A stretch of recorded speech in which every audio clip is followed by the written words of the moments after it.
오늘 말씀은 우리가 포로에서 돌아온 그 유다 백성들의 입장에서 한번 우리가 말씀을 들었으면 좋겠다, 그런 생각이 듭니다.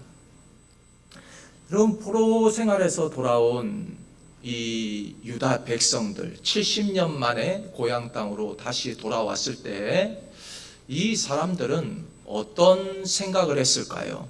물론 처음에야 우리가 다시 고향 땅에 돌아왔구나, 포로에서 풀려난 그 기쁨과 감격이 있었겠지만, 그러나 그 풀려났다고 하는 감격, 그 감격하고 또 현실의 삶을 살아내야 되는 것은 이건 또 완전히 다른 문제였습니다. 현실의 삶은 녹록치가 않은 거예요. 내가 풀려나긴 풀려났고 다시 고향 땅에 돌아왔는데 예루살렘 땅에 돌아오니까 어떻습니까? 완전히 폐허가 되어 있었죠. 이제 모든 것을 다시 시작해야 되는 겁니다. 그러니까 그 마음 가운데 기쁨과 감격은 잠시고 또 현실이 다가오면서 현실 그 삶이, 생활이 너무나도 힘겹게 느껴지는 것입니다. 그렇다면 자연스럽게 어떤 생각이 드는가 하면은, 아니 하나님, 우리만 그렇게 특별히 죄를 짓고 산 건 아니지 않습니까? 라는 생각이 드는 거예요. 하나님, 우리만 특별히 죄를 지은 것도 아니고 주변 나라들도, 이방 나라들도 보면은 다 똑같이 죄를 짓고 살아가는데 왜 우리만 그렇게 가혹하게 벌을 받아야만 했습니까? 그런 생각이 드는 겁니다. 그런데 이런 생각이 들 수밖에 없었던 이유가 뭐냐라고 한다면은, 이 유다 백성들이 70년 동안 고생하고, 자기들은 그 70년 동안 얼마나 이방 땅에서 고생을 했습니까? 그러고는 돌아왔는데 주변 나라들은 잘 살고 있는 거예요. 주변 나라들은 다 잘 살고 있어요. 그게 문제인 겁니다. 나는 그렇게 죄 짓고 하나님께 징계받아서 고통을 당하고 70년 동안이나 그렇게 바벨론 땅에 묶여 있었는데, 하나님, 저 주변 국가들은 뭡니까? 저 사람들도, 아니 우리보다 저 사람들이 죄를 지으면 더 많이 지었을 텐데 왜 저 사람들은 아무 문제 없이 잘 살고 있느냐라고 하는 거예요. 뭔가 공평하지 않게 느껴지는 거죠. 이건 공평하지 않아. 아니, 나도 죄를 짓고 살았어. 그래, 나도 하나님 떠나서 세상 사랑하고 우상 섬기고 살았어.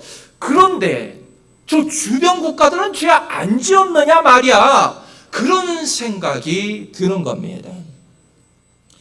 그럼 우리도 이런 생각을 할 때가 있지 않습니까? 나도 세상을 사랑하고 그건 인정을 해요. 그래, 나도 하나님보다 세상 사랑하면서 세상 쫓아 살아간 거는 맞아. 그런데 아무리 그래도 내가 그래도 교회를 다니고 하나님을 아는 사람인데, 아니 저 세상 사람들보다 내가 죄를 더 많이 지었을까? 그런 생각이 드는 겁니다. 그런데 왜 하나님, 아니 우리는 잘못하면 그렇게 징계를 하시고 저 세상 사람들은 아무렇지 않게 그냥 아무 문제 없이 그냥 잘 살도록 내버려 두십니까? 그런 마음이 우리 가운데 드는 겁니다. 오히려 악인들은 더 득세하고 잘 사는 것만 같고, 하나님의 백성들은 조금만 잘못해도 하나님이 회초리를 드시고 징계를 하시는 것처럼 그렇게 보이는 거예요. 뭔가 억울한 마음이 드는 거죠. 그러니까 유다 백성들도 당연히 그런 마음이 들었을 겁니다. 우린 고생하고 돌아왔는데 주변 국가들은 아무 문제 없이 사는 것을 봤을 때, 이건 공평하지 않아, 억울하다라는 마음이 드는 겁니다. 그런데 이에 대한 하나님의 대답이 무엇인가 하면은 눈에 보이는 형통, 눈에 보이는 행복, 그것이 전부가 아니라는 거예요. 지금 저들이 잘 살고 있다고 해서 그게 전부가 아니라고 말씀을 하십니다. 여러분, 주변 나라들은 바벨론의 공격을 피하고 무사히 살아남았다고 해서 지금 아무 문제 없이 살아간다라고 해서 징계를 안 받는다고 해서 그게 다 좋은 게 아니다.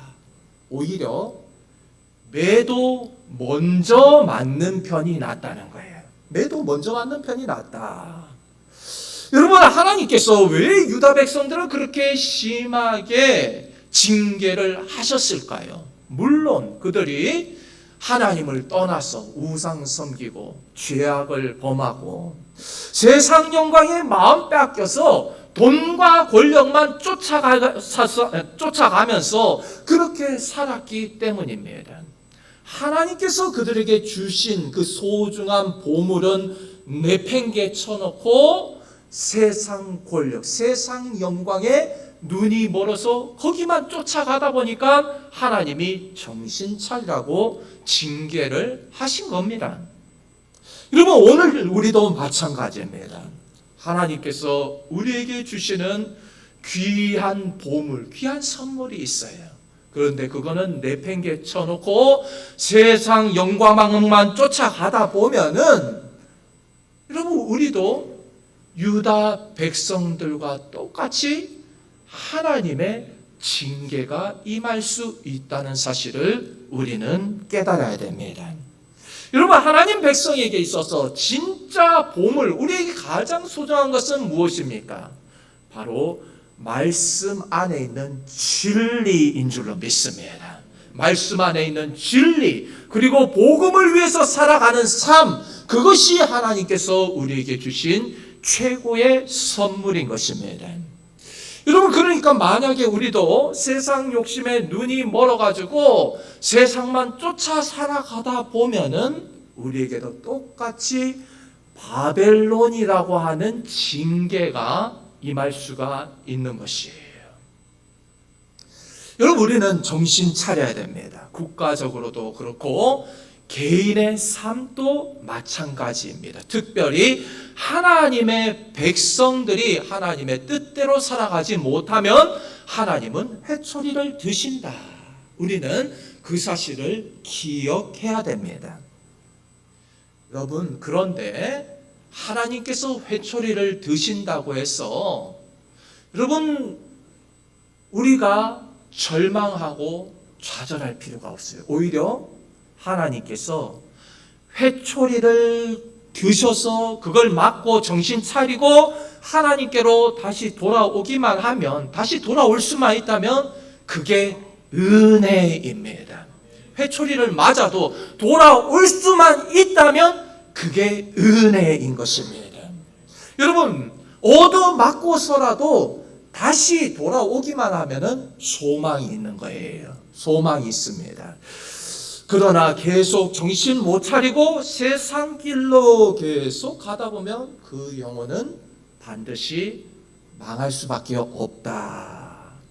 그래서 하나님께서는 때로는 사랑하시는 자에게 회초리를 들기도 하시고 징계를 하시는 거예요. 왜냐? 사랑하기 때문입니다. 사랑하는 자녀에게 회초리를 드시는 거예요. 왜냐? 저대로 그냥 내버려 뒀다가는, 저렇게 그냥 살게 내버려 뒀다가는 완전히 멸망당할 수밖에 없기 때문에 징계를 해서라도 돌아오게 하시는 거예요. 살리기 위해서 징계를 하시는 겁니다. 사실 바벨론이 침공할 때 유다는 멸망당했지만 그 주변 나라들은 아무 해를 입지 않은 그런 나라들도 많이 있었습니다. 이 나라들이 어떤 나라들이었는가 하면은, 그러니까 이 유다를 기점으로 해서 볼 때에 이 유다의 서쪽에 있는, 서쪽 해안가에 있는 나라들, 서쪽 해안가에 있는 도시들은 아무 해를 입지를 않았습니다. 예를 들어서 제가 설명을 쉽게 드리면은 우리나라가 6.25 전쟁을 할 때에 여러분 그때 당시 일본은 어땠는가 하면은요 2차 세계 전쟁이 끝나고 나라가 완전 망했어요. 일본은 완전 망했습니다. 그런데 일본이 우리나라 전쟁으로 인해서 군수 물자를 그렇게 만들면서 다시 일어설 수가 있었던 거예요. 다시 경제적으로 부흥할 수가 있었습니다. 이것과 마찬가지로 유다의 그 주변 나라들도요 전쟁 물자를 팔면서 오히려 더 큰 부자가 되었던 거예요. 서부 해안가의 나라들 주변 국가들이요 전쟁 물자를 막 갖다 대면서 그 사람들은 더 부자가 된 거예요. 여러분 그러니까 유다와 예루살렘이 멸망당할 때 주변 나라들은 이야 정말 경제가 막 발전을 하고 더 살기 좋았습니다. 여러분 그 고대 세계에서요 고대 그 근동 지역 고대 근동 지역에서 주로 이 본래 그 주된 통상로 이제 무역을 하는 통상로가 어디였는가 하면은요 저 밑에 애굽하고 아수르가 이어지는 그 길이 이제 통상로였습니다. 애굽과 아수르가 힘이 있으니까 그리로 이제 이렇게 교역을 하는 것이죠. 근데 그 가는 길에 어떤 나라가 있었는가 하면은 바로 이스라엘이 있는 거예요. 유다 나라가 있는 겁니다. 그러니까 지리적으로 아주 중요한 위치에 있었습니다. 그런데 유다와 애굽도 함께 멸망을 하면서 이제 그 중심이 어디로 옮겨가는가? 세계의 중심이 이제 어디로 옮겨가는가 하면은 페르시아하고 유럽으로 옮겨가는 거예요. 근동 지역에서요, 이제 페르시아에서 유럽으로 이제 그게 중심이 옮겨가고 있는 겁니다. 그래서 이제 페르시아와 유럽이 연결되려면 어떻게 해요? 항구 도시들이 발전을 하게 되는 거죠.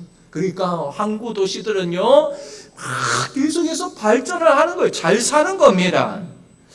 그러니까 오늘 1절 말씀에 나오는 도시들 이름을 한번 보십시오. 1절 말씀에 하드락과 다메섹이 나오죠. 하드락과 다메섹. 이 하드락과 다메섹은 당시에 새로운 통상로가 지나가는 그러한 지역에 있는 거예요. 항구 도시들이 막 발전을 하는 겁니다. 그러면서 이 지역에 있는 나라들은 유다 백성들이 죄짓고 이 바벨론의 포로로 끌려가 있는 동안 오히려 더 경제적으로 살아나고 부흥을 하고 발전을 하고 그 나라 백성들은 아주 호황을 누리면서 잘 사는 거예요. 그런데 오늘 말씀을 보면은요, 이제 드디어 이러한 나라들에 대하여서 하나님의 심판의 말씀이 임하는 것을 우리가 볼 수 있습니다. 스가랴 선지자를 통해서 하나님께서 이 나라들을 심판하시겠다 말씀을 주시는 겁니다. 유다가 포로 생활할 동안 부를 축적하며 잘 살고 있던 나라들, 그 나라들에 이제는 화가 임할 것이다.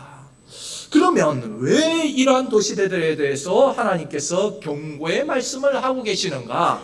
우리가 1절 말씀을 함께 읽도록 하겠습니다. 1절입니다. 시작. 여호와의 말씀이 하드락 땅에 내리며 다메섹에 머물리니 사람들과 이스라엘 모든 지파의 눈이 여호와를 우러러 봄이니라. 아멘. 뭐라고 말씀하고 있습니까? 모든 세상 사람들과 이스라엘 백성들이 하나님을 바라보고 있다는 거예요. 하나님을 바라본다. 그리고 여기서 하나님을 바라본다라는 말의 뜻이 무엇이겠습니까? 다시 말해서 세상 사람들 모두가 의아한 거예요.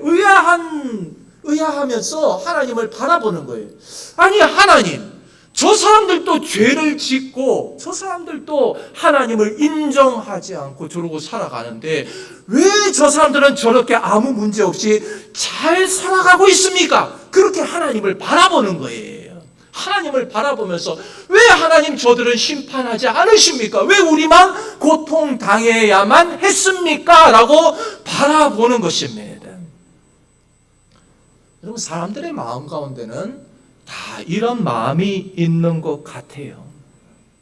예수 안 믿고도 저렇게 아무 문제 없이 잘 살아간다라고 한다면, 우리는 예수 믿는데, 우린 교회 다니는데, 교회 다니면 무슨 소용이 있느냐? 우리가 하나님 믿는데, 하나님 우리를 축복해 주셔야지. 우리는 왜 징계하시고 저 사람들은 잘 살도록 저렇게 내버려 두십니까? 이런 마음이 드는 게 그게 당연한 겁니다. 여러분, 그런데 여기서 우리는 몇 가지 사실을 짚고 넘어갈 필요가 있습니다. 첫째로, 하나님의 백성이 망하는 기준하고 세상 사람들, 하나님을 모르는 사람들이 망하는 기준은 다르다라고 하는 겁니다. 무슨 말인지 아시겠어요? 하나님을 믿는 백성들, 택하신 백성들이 망하는 기준하고 믿지 않는 세상 사람들이 망하는 기준이 완전히 다르다라고 하는 겁니다. 앞에서도 말씀을 드렸지만은 주변 나라들은, 이스라엘 주변 나라, 유다의 주변 나라들은 잘 살고 있었어요. 포로로 돌아와서 보니까 그 사람들은 더 잘 살고 있어요. 공평하지가 않아 보입니다. 원망하는 마음이 들어요. 하나님, 왜 저 사람들은 저렇게 잘 살도록 내버려 두십니까? 공평하지 않습니다. 여러분, 그런데 하나님이 공평하지 않기 때문이 아니라 하나님께서 심판하시는 목적, 그리고 하나님께서 심판하시는 그 시기와 때가 다르기 때문입니다. 하나님의 백성과 하나님의 백성이 아닌 자들을 심판하시는 목적과 심판하시는 때와 시기가 다르기 때문이에요. 다르기 때문이에요. 지금 이해되지 않지만 말씀을 조금만 더 들어보십시오. 하나님께서 이 택하신 백성이 하나님을 떠나서 죄짓고 우상 섬기고 살아가면요, 가차없이 심판하십니다. 곧바로 징계를 하세요. 왜냐? 그들의 교만을 꺾어서 바른 길로 인도하시기 위해서입니다. 그것만이 하나님의 백성들이 살 수 있는 길이기 때문입니다. 계속 그렇게 살다가는 망할 수밖에 없기 때문에 하나님이 곧바로 징계를 하시는 거예요. 여러분, 그러니까 하나님께서 하나님의 백성을 심판하시고 징계하시는 이유는 그들을 치료하시기 위해서입니다. 치료하시는 거예요. 만약에 암 환자가 있다고 한번 생각을 해보십시오.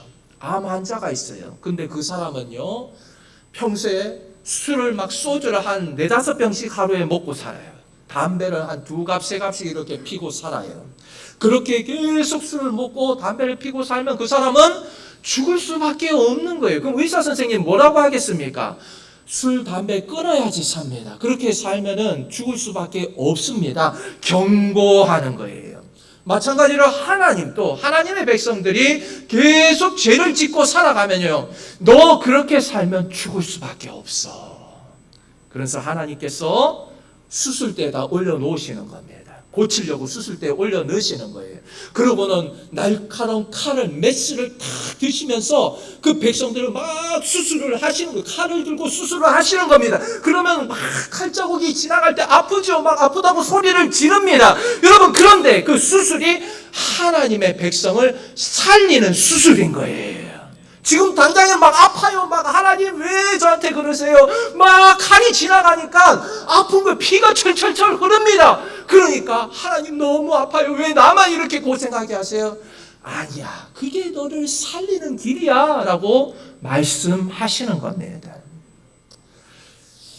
여러분, 그렇기 때문에 때로는 우리의 삶에 고난이 찾아오고 하나님의 징계가 임하는 것 같을 때에 하나님을 원망하는 것이 아니라 하나님께서 지금 나를 살리려고 하시는구나. 하나님께서 나를 새롭게 치료하시려고 하는구나. 여러분, 그렇게 깨닫는 저희들이 될 수 있기를 원합니다. 내 몸에 이 죄악된 암덩어리를 하나님께서 떼내고 계시는구나. 그러면 택함받지 못한 백성들은 어떻게 됩니까? 우리는 택함받은 백성이기 때문에 하나님 곧바로 징계를 하시고 수술대에 올려서 수술을 하세요. 그럼 택함받지 못한 백성들은 어떻게 되느냐?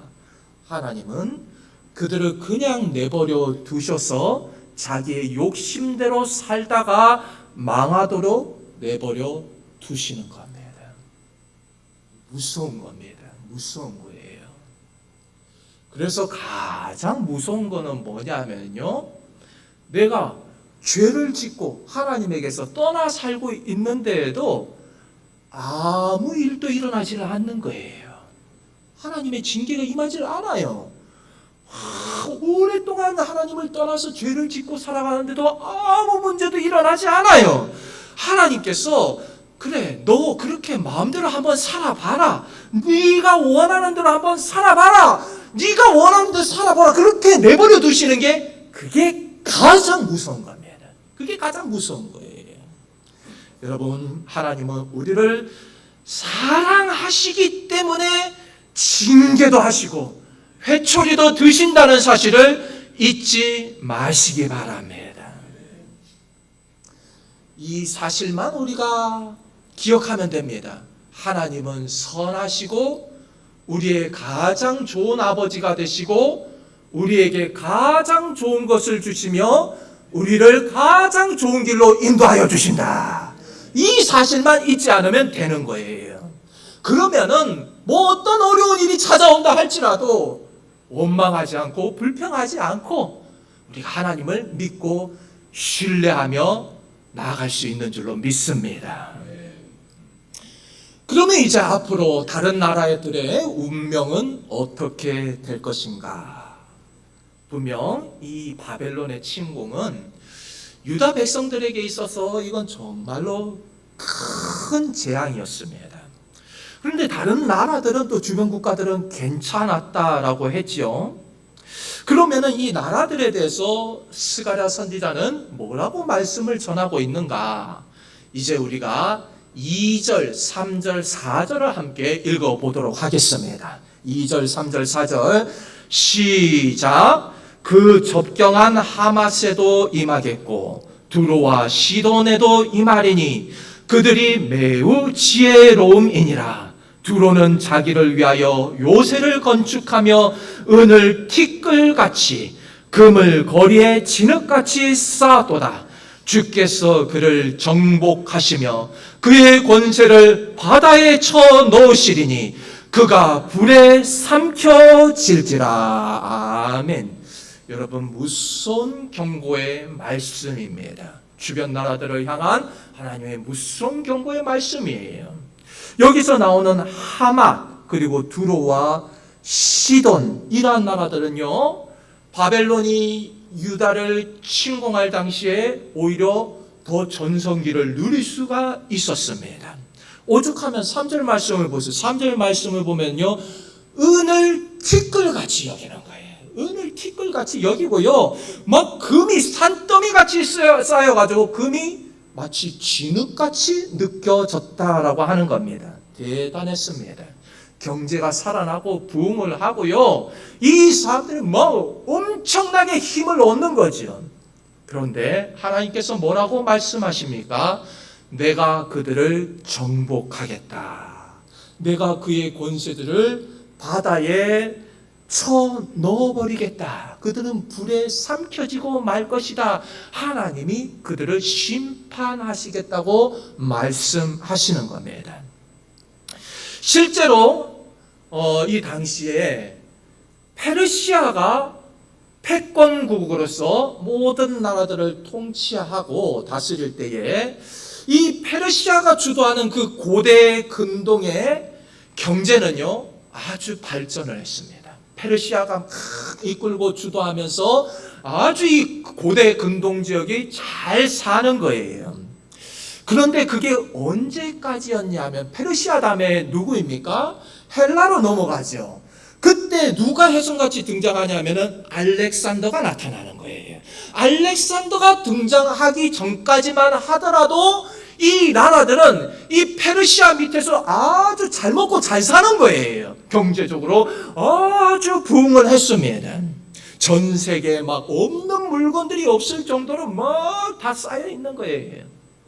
그런데 이제 알렉산더가 나타나면서부터 세계의 중심이 어디로 옮겨가는가?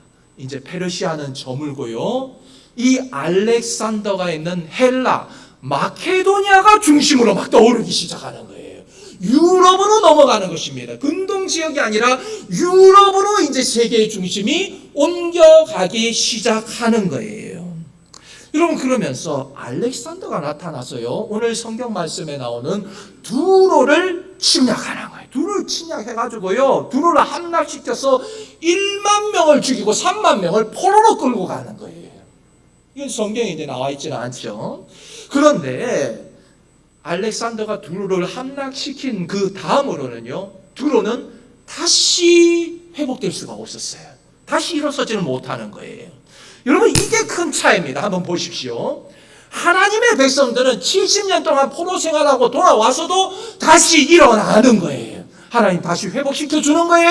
그런데 이런 나라들은 하나님이 한 번 심판하시니까 망하는 겁니다. 다시 일어설 수가 없었다. 여러분, 그렇기 때문에 하나님께서 징계하시고 회초리를 맞더라도 하나님께 돌아가기만 하면은 소망이 있는 줄로 믿습니다. 소망이 있는 거예요. 여러분, 그래서 페르시아가 패권을 잡고 있는 동안에 오늘 말씀에 나오는 하드락이나 두로나 시돈이나 이런 나라들은, 도시들은 다 발전을 하고 그 밑에서 참 막 이렇게 잘 살았지만은, 그러나 알렉산더가 등장하면서 하나님의 심판이 임하는 거예요. 알렉산더가 하나님의 그렇게 뭐랄까요? 하나님이 고레스를 사용하신 것처럼 하나님의 도구로 알렉산더가 쓰이게 되는 것입니다. 여러분, 그러면 이제 유다는 어떻게 되겠습니까? 유다는 어떻게 될까? 다른 나라들은 다 망했는데 그럼 유다는 어떻게 되는가? 여러분, 유다는 다시 한번 세계사의 중심에 설 준비를 하는 거예요. 어떻게 준비를 하느냐? 세계의 역사 가운데 여러분, 가장 중요한 사건이 무엇입니까? 바로 하나님의 아들이신 예수 그리스도께서 이 땅에 오신 사건입니다. 우리 예수님께서 어떤 땅에 오셨습니까? 바로 이스라엘 땅에 오시는 거예요. 그러니까 이 유다는요, 예수님께서 오실 때를 준비하는, 세계사의 중심으로 다시 설 준비를 하게 되는 거예요. 여러분, 다른 나라들은 유다를 우습게 여겼을 겁니다. 야, 너희들 이제 끝났어. 야, 포로에서 돌아온 너희들이 뭘 할 수 있겠어. 그렇지만 어떻습니까? 유다는 다시 한 번 더 불시험을 통과하고 돌아와서 하나님께서 성전을 짓게 하시고, 지금은 비록 세상 사람들이 보기에는 초라한 모습일지 몰라도, 그러나 세계 역사의 중심에 설 날을 준비하는 겁니다. 예수님이 오실 때를 준비하는 거예요. 여러분, 그런데 그동안 유다 백성들이 포로로 끌려가 있는 동안 번성했던 나라들, 그 나라들에는 어떻게 된다고요? 하나님의 심판이 임하게 되고 그들이 다시 일어설 수가 없게 되었다. 그 다시 회복을 못하는 겁니다. 보십시오. 솔로몬이 뭐라고 했습니까? 해 아래 새 것이 없다. 해 아래 새 것이 없다. 세상에 영원한 것도 없습니다. 영원한 권력도 없습니다. 지금 당장에 우리 눈앞에 보이는 이 세상 영광요, 이거 아무것도 아닙니다. 언젠가는 다 사라질 것들입니다. 이 세상은요, 장망성입니다. 장망성.